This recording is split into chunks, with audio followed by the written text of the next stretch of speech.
Hey, it's a blessing to have you with us here today on Real Talk. Today is Valentine's Day, and I'm totally excited to have special guests with me today. To my right, I have Minister Marc Black and his wonderful, charming wife, Sister Tanya. And then to my left, I have also Dr. Tanya and her wonderful husband, Johnathan. I'm extremely excited to be here. As you all know, as I've already stipulated, today is Valentine's Day. I have some questions that I want to engage these wonderful couples with. The first question, and now whoever wants to jump in, you just jump in and respond in a spontaneous way. And here's the question: how does what does Valentine's Day mean to you? Anybody? Well, go ahead. Well, thank you. Valentine to me means we celebrate Valentine's every day of the year. I try to treat my wife every day of the year. I try to take care of her. I try to nourish her. I try to help her, and I go forth from there. So how do you take care of her? I'm interested in that process. I take care of her by doing what I'm supposed to do, keeping God first in our life. Oh, you keep God first. Yes. So there's a foundational principle of keeping God first. And as you keep God first, that helps you to take care of her. Yes, it does. Wow. Thank you. Anybody else like to respond to that question? Okay, I guess I'll go. I think it's funny because Valentine's Day is like every day for us, all right? To me, Valentine's Day means love, and then you get an opportunity to express love in some shape, form, or fashion. And we do that, right? That's kind of like routine for us. I like extra stuff on Valentine's Day, though. I hope you know that. I like extras. But I think, my husband hit it when you kind of base yourself in foundation of friendship, right? And love, you just tend to celebrate each other every day. Wow, super. I think because you get caught up in the hustle and bustle of life, not that you're not celebrating each other or showing your love to each other every day, but it's easy to get sucked into life. And so I think Valentine's Day is a time to reset and really go overboard in expressing that love, because while we love each other every day, of course, I think it's easy to get caught up in the day-to-day business and all of the running around and the things that you have to do to make life work, to keep the household going. So I think it's a time to reset and really take a moment to just really go overboard and express your love and show it. That's excellent. So the business can sometimes get in the way of the bonding process that needs to happen with couples. So Valentine's Day becomes an opportunity to slow down, connect, and celebrate each other. Yes. I agree with what Tanya said. I think Valentine's Day can be used as an opportunity. Yes, every day, 364 days a year, you're supposed to be showing your spouse that you love and care, you respect them, and that you honor them. And so if we're doing that, sometimes it becomes routine. They expect it. They know it. So sometimes we use Valentine's Day as a special day, as Dr. Tanya says, the extras. So you go out, so yes, I can send my wife flower at work. She knows I love her, but those flowers not only demonstrate my love for her, but it also demonstrates my love for her to everyone else in the building. So your love is not self-contained. No, my love, my expression for love for my wife should resonate in others' lives. So when others see our love, they'll look at it and say, you know what, that's something nice. That may be something I want. How did they get that? And then we can use that as an opportunity to witness to others how we got there. So our 27 years. 27, is that right? 27 years of Actually, marriage. it's 28. I'm sorry. It's 28. I apologize. I was wrong. It's 28. 28 years. So our 28 years of marriage now becomes an opportunity and becomes a testimony for those who are starting off 1, 2, 5, 7, wherever. So your marriage relationship is not just something between you and Tanya, but it's out there on display, and it becomes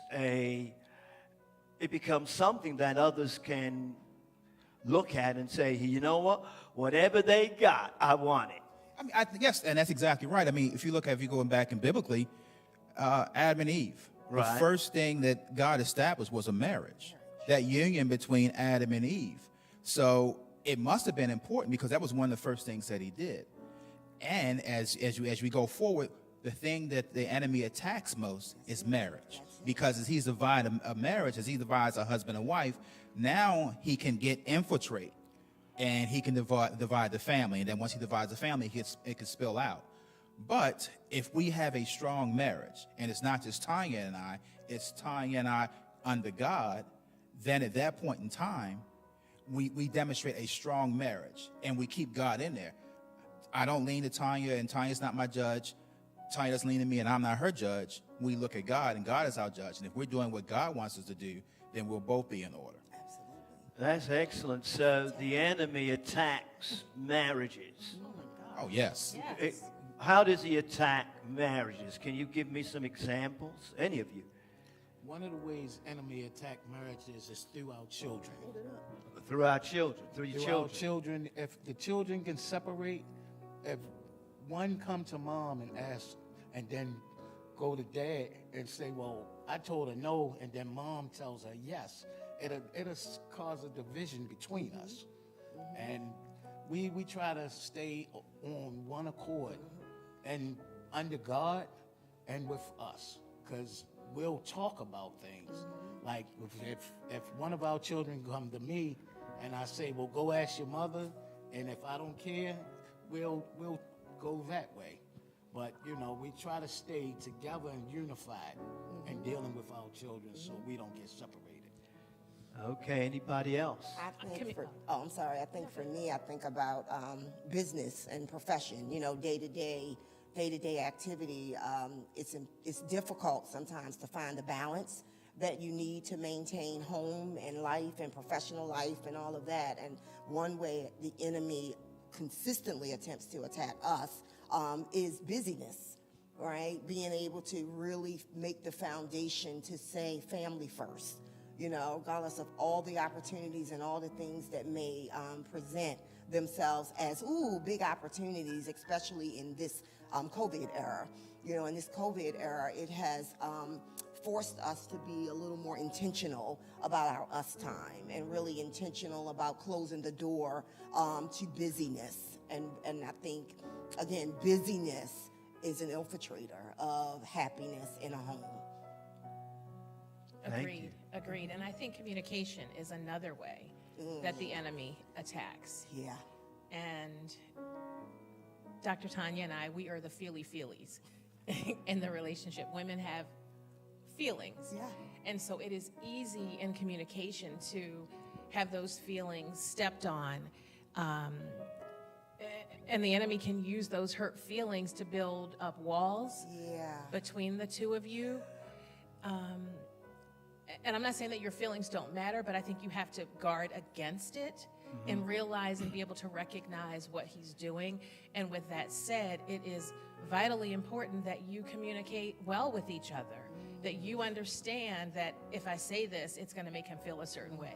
If I say that this way, it's going to make her feel a certain way, and that you guard against that so that you don't leave a door open for the enemy to come in, because he's looking. Absolutely. He is absolutely looking, because marriages represent our relationship with God, and that's what it should mirror. And so he wants to defile and tear that down because he wants to keep people away from God. That's his ultimate goal. And so what he is always looking for is a way to tear it down, a way to tear it down. And so I think we have to guard against it. Now, it's good for us to talk about this here and say it this way, but the reality is in the homes and in the bedrooms where this has to be walked out, it doesn't come across that easy. Absolutely. It just doesn't. We have to be real. This is real talk, right? Yeah. Very real. So we have to be real. So what I'm saying is guard against it. And in that moment, you may make a foul or not get it right. But then you have to be responsible enough to go back and say, babe, I didn't get that right. You know, Let's do this. Let's talk about that. And I apologize, because what I don't want to do is leave you in a hurt place. that's crazy, because we were just talking about that in the ride in, right? Where, because I'm quick, like, come on, we're supposed to be at the church 8 o'clock. What are you doing? What are you doing? We need to get out of here. You know, and in that urgency of seeing things my way, it would be easy to say, you're slacking. You know, let's do this. Let's go. And to be able to, I think love, right? I think love calls for that. When you can look and say, you know, my approach, while my intent was this, my approach and my delivery, you know, was not effective, right? Because it wounded you, and I'm sorry for that. And I think it takes love. Right. One, it takes an honest ability to turn your eyes inward, right? And say, you know, that was wrong. And then it takes love and a desire to have a do-right spirit, you know, within, and then a desire to build your partner in a way that's not destructively inconducive to growing a love language. Right. So I'm hearing Tanya talking about communication. And you know what they say about communication? They basically say there are 3 boxes. And you have to have some kind of self-awareness when you're talking to your spouse, what box you are in. Either you are in the neutral box, or you're in, if you're not in the neutral box, you're in the nasty box, or you're in the nice box. And so you've got to have some kind of self-awareness to know, what box are you speaking from today? Am I speaking to my spouse from the nice box? Am I in the neutral box? Or am I in the nasty box? So self-awareness kind of helps. Now let me see. Am I speaking to my spouse today out of the nasty box? Because after a while, and I found this to be so true, you know, your spouse knows you. Absolutely. They know exactly what buttons to press to get you going, because they have inside information about you. And after a while, if the relationship is gonna work, you got to be totally transparent. After a while, you can't wear a mask. You just got to take the mask off and be yourself. And hopefully your spouse will celebrate, this is who I am. And if you want to speak to that, this transparency kind of quality that's needful and necessary in terms of making a marriage work? Well, I think in a marriage, you have to open your heart. You have to be, and I hope I say the word correctly, vulnerable. Vulnerable. You have to be vulnerable. I can't hold back from my wife. I can't hold back from Tanya. I have to be able to talk to Tanya about whatever's on my heart, whatever's on my mind, and know that when I come to her, even if she disagrees, at least she will listen to me. She'll hear me. So she makes you feel safe. Exactly. If you are going to be vulnerable with her, she's creating an atmosphere for you whereby you can be safe with your issues. Yes. And not feel like, I don't know. no. Because and again, that's where Yeah. the enemy comes in. Because if I don't open my heart to her, Right. I'm keeping something away from her. So I don't act towards her the way I normally act. And now she's thinking, what's going on? And now that's that little pinhole. That's all that the enemy needs to now start to infiltrate. You know, he's hiding something from you. He's keeping something from you. What is he doing? Where is he going? And then it snowballs into something that's way out of control. And it was just something that, you know what? I spent a little bit more money than I was supposed to spend, and I didn't want to tell you about it. That would be me. That was it. That would Feel be your me. pain. I feel Me. you. But no, and that's all it was. It wasn't nothing major, but it's got blown way out of proportion because, Assumption. and I didn't feel comfortable. I didn't feel safe going to her and telling her about it. So you have to, again, communication is key. You have to be able to talk. Oh, I thought he was snitching on me by my Amazon packages. I thought some things were leaking on the stage.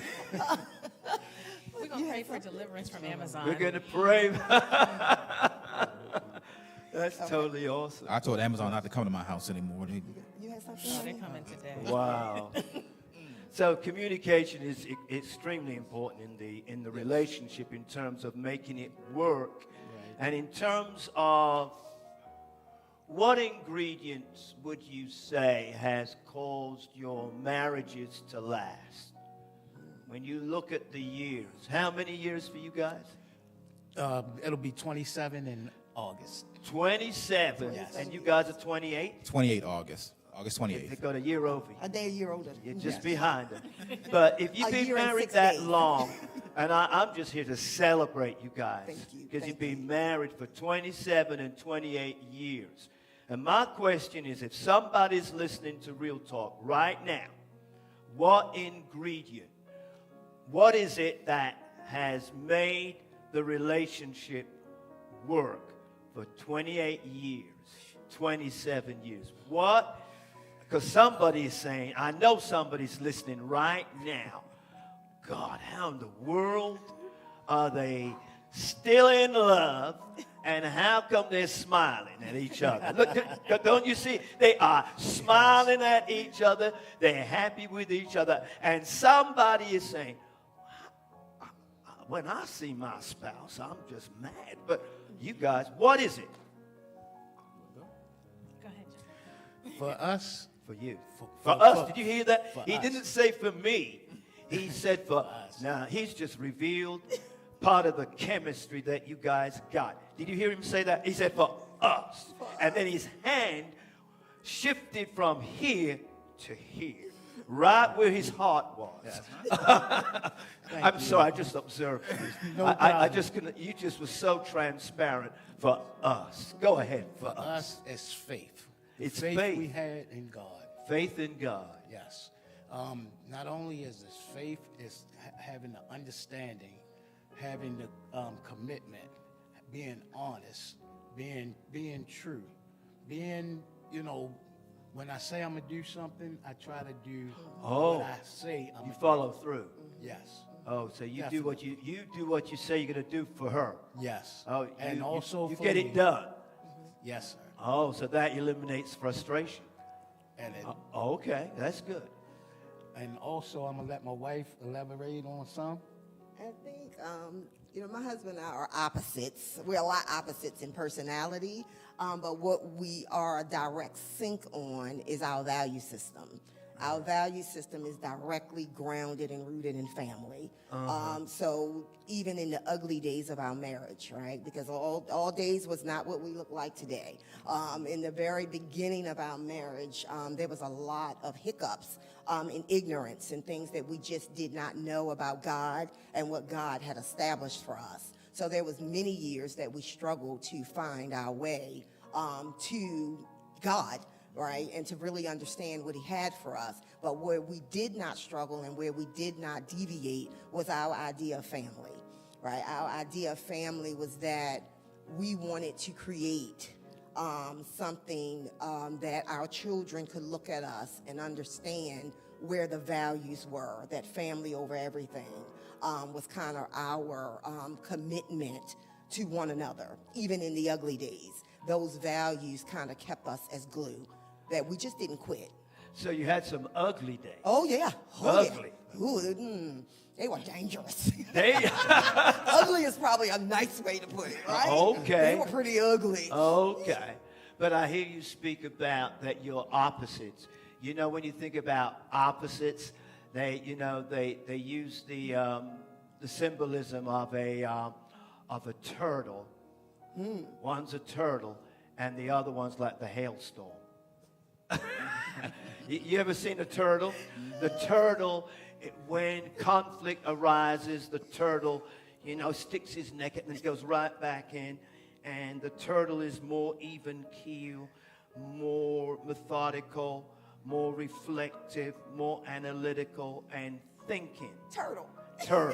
While the hailstorm is not afraid to let you know how they are feeling at a particular moment in time. Pastor, why you in my business though? Well, I thought this was supposed to be real talk, and I think you guys are pretty much demonstrating that although that you're the opposites, but my question would be, although you are opposites, what is it that's connecting you and bonding you together? You want me to go? Yes. I haven't forgotten the question. Just what you said, Yeah. right? That hailstorm or that rainstorm, that's me, needs that balance, Okay. right? So while my husband is a quiet storm, right? He will only speak when he needs to, right? And even in my hailstorm ways, I honor his leadership. Oh. Right, I honor his, and when I say that, I don't, a lot of people distort what submission means or, what leadership means in a marriage. While we agree to disagree a lot on things, at the end of the day, I honor his leadership in my life. Oh, so you honor his leadership. Oh, absolutely. So, well, what about this co-leadership concept that seems to be pretty prevalent in today's society, that you're doing this thing together, which you are, but what you're saying is that you're saying he's the leader?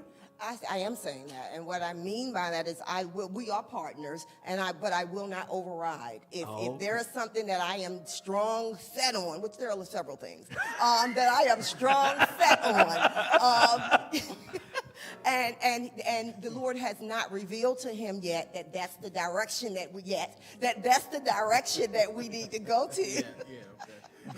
We're just yet praying for him to come to the insight of it. However, in all honesty, it may take some while for me to get to the place of, okay, until we can agree to this, we will not move on this. We will table this. Oh, you table it. Mm-hmm. So that's a pretty smart strategy. Mm-hmm. We will table this. You table it and pick it up another day? Yes, until his insight and judgment gets better.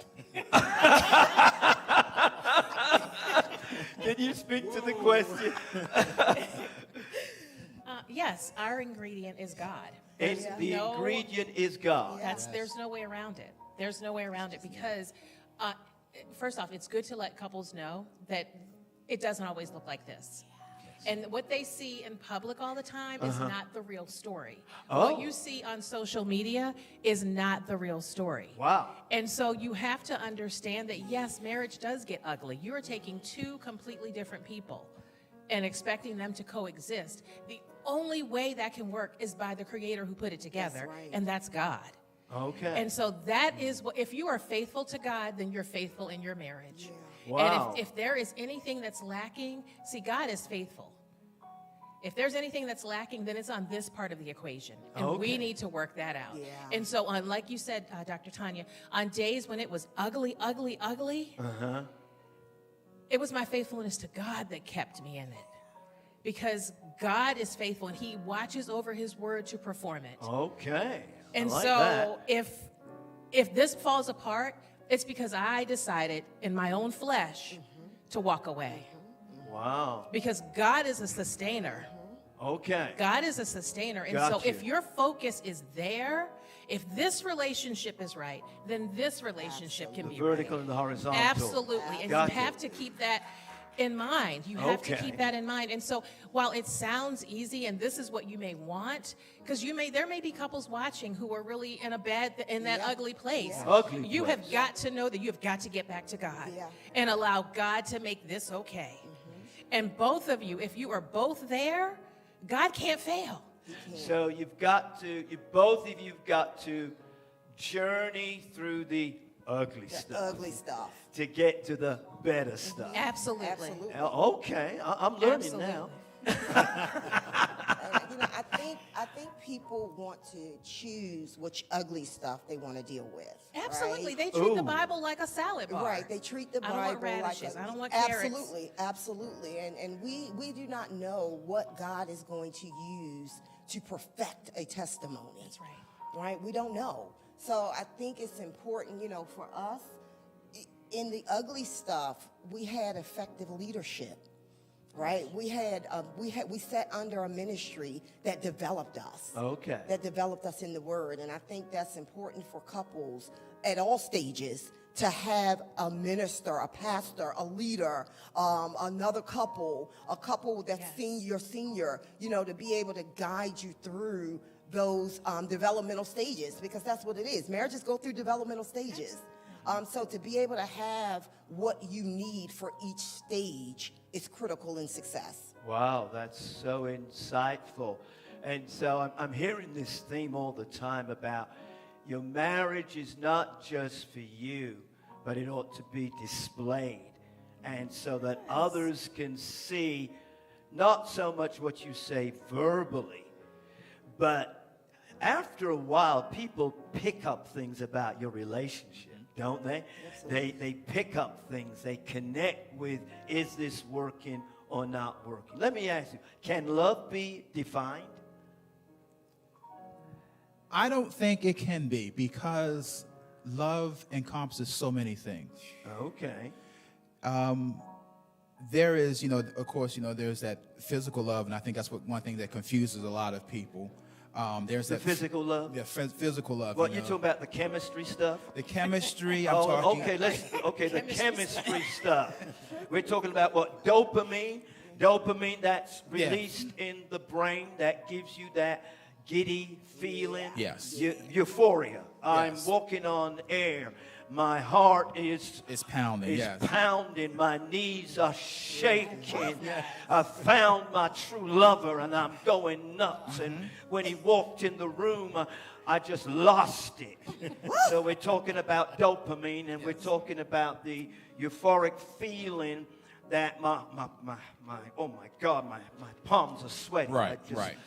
What's happening to me? That's at the physical. But what happens is, we can all, and I guess after 27, 28 years, things change. Woo. That look that was in her eye when I first saw her may not be in her eyes when work has stressed her out, the kids have stressed her out. She's looked at me cross-eyed because I didn't do what I said I was going to do, or I forgot to do something, and I'm trying to play catch up because I got something going on at work. So it makes it, it's not there. So what do you reach back for?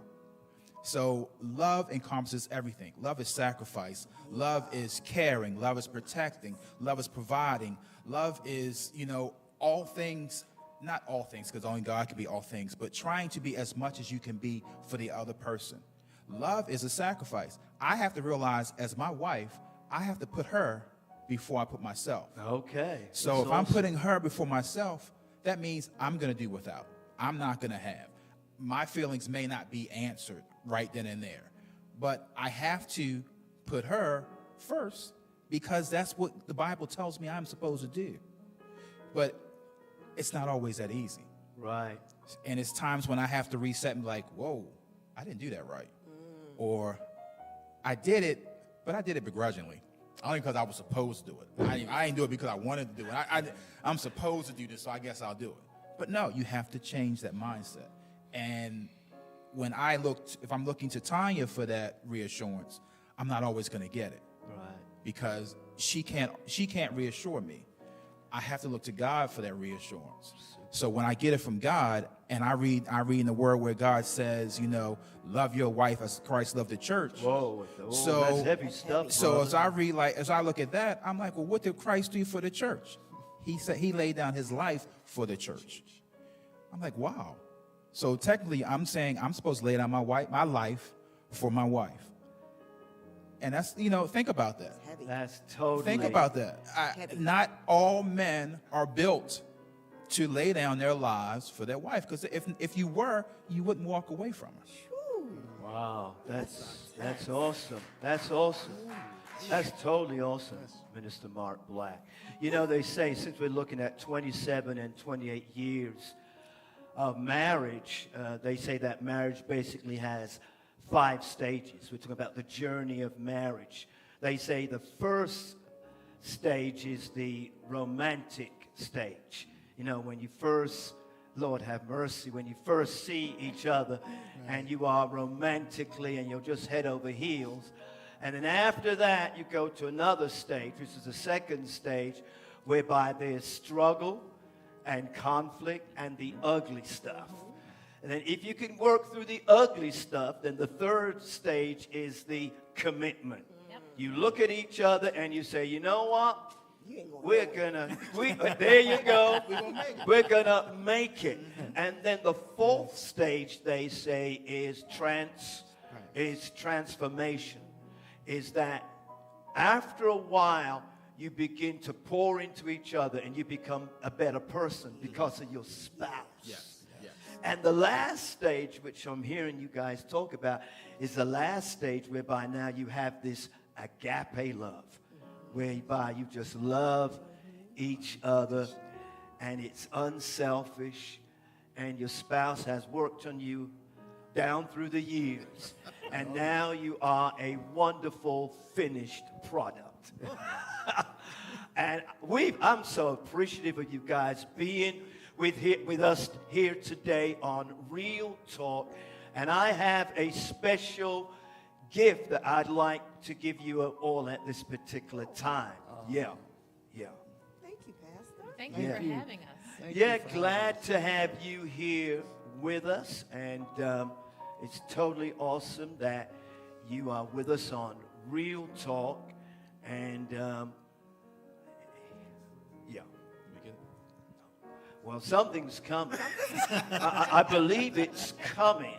And I know it's coming. It's coming. I am prophesying. It's coming. I am prophesying, and I am a prophet. Here it is. Oh, yes. Amen. First Lady, thank you so much. Thank you, love. Thank you. Thank you. Thank you. Thank you. Thank you. Thank you so much. God bless you. It's been a blessing having you guys here with us today on Real Talk. And you all have a happy Valentine's Day today. God bless you. Bye for now. Dr. Bair, can you just wave to them all? There you go.